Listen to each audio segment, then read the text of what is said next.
नमस्कार, बहुत स्वागत है आप सभी का। आप मुझे न्यूज़ 18 के डिजिटल प्लेटफॉर्म पर देख रहे हैं। मैं हूं आपके साथ जया मिश्रा। ईरान वॉर हर बीतते हुए दिन के साथ और खतरनाक फेज में पहुंच रहा है। पूरी दुनिया को जहां इस युद्ध के जल्द से जल्द खत्म होने की उम्मीद है, तो वहीं दूसरी तरफ लगातार आ रही तस्वीरें इस टकराव की भयावह स्थिति को दिखा रही हैं। अमेरिका ने हमले के पहले ही दिन ईरान के supreme leader Ayatollah Ali Khamenei को मार गिराया और इससे ईरान ही नहीं पूरी दुनिया सन्न रह गई। तेहरान की ओर से भी पलटवार किया गया और अरब जगत में मौजूद अमेरिका के कई सैन्य और एयरबेस को टारगेट किया गया। खामेनेई सरकार की तरफ से हमले भी किए गए और पहले ही दिन अमेरिका को ऐसा जख्म दिया जो उसे दशकों तक याद रहेगा। देखिए, यूएस को जिस थर्ड एयर डिफेंस सिस्टम पर बहुत नाज था, खामेनेई की सेना ने सबसे पहले उसी को नेस्तनाबूद कर दिया। यूएई, जॉर्डन और कतर में स्थित अमेरिकी रडार सिस्टम को टारगेट किया गया। सैटेलाइट इमेज में इन तीनों ही देशों में ईरानी अटैक से हुई तबाही के मंशूर को साफ देखा जा सकता है। अब अमेरिकी सरकार के उस बयान का मतलब समझ आ रहा है जिसमें ईरान वॉर के लंबे खींचने की बात कही गई।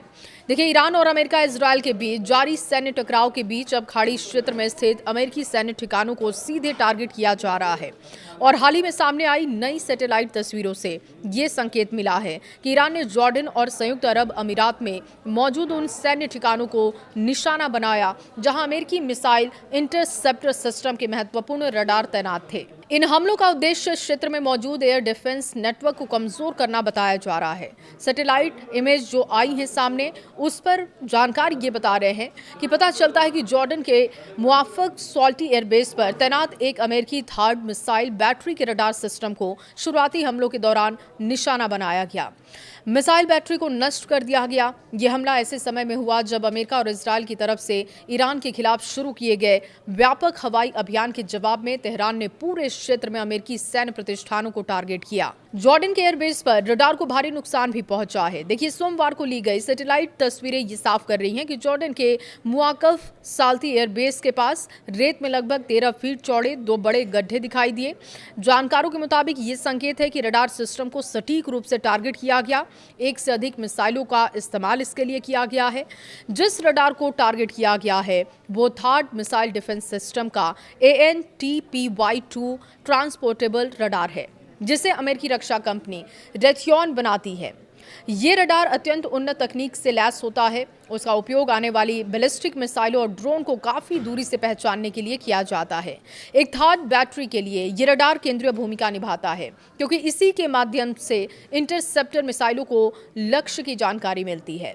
अमेरिकी मिसाइल डिफेंस एजेंसी के 2025 के बजट दस्तावेजों के अनुसार इस रडार की कीमत लगभग $50 करोड़ के आसपास है। रिपोर्ट के अनुसार ये रडार सिस्टम 5 बड़े ट्रेलर पर स्थापित है, जिनमें से प्रत्येक लगभग 40 फीट लंबे होते हैं। सैटेलाइट तस्वीरों की जो जानकारी सामने आ रही है उसके मुताबिक इन सभी ट्रेलर को गंभीर नुकसान पहुंचा है या वो पूरी तरीके से नष्ट हो चुके हैं। नकारी के मुताबिक ये थर्ड बैटरी फरवरी के मध्य में जॉर्डन के इस एयरबेस पर तैनात किए गए थे। ये ठिकाना ईरान से करीब 500 मील दूरी पर स्थित है। लंबे समय से अमेरिका के लिए क्षेत्रीय सैन्य गतिविधियों का प्रमुख केंद्र रहा है। संघर्ष शुरू होने से पहले ली गई सैटेलाइट तस्वीरों में इस एयरबेस पर 50 से अधिक लड़ाकू विमान दिखाई दिए। इसके अलावा वहां पर ड्रोन, ट्रांसपोर्ट और एयरक्राफ्ट और कई सैन्य शेल्टर भी मौजूद थे, जिनमें विमान छिपे हो सकते थे। इस वजह से ये ठिकाना क्षेत्र में अमेरिकी सैन्य अभियानों के लिए बेहद अहम माना गया। संयुक्त अरब अमीरात में 2 अलग अलग सैन्य प्रतिष्ठानों पर भी इसी तरीके के हमले हुए। रिपोर्ट के अनुसार रुवैस और सादेर के पास स्थित सैन्य ठिकानों पर कई इमारतों को नुकसान पहुंचा है। रुवैस स्थित सैन्य परिसर में कम से कम 3 इमारतों को टारगेट किया गया, जबकि सादेर में 4 स्ट्रक्चर पर हमले किए गए जिनके निशान दिखे हैं।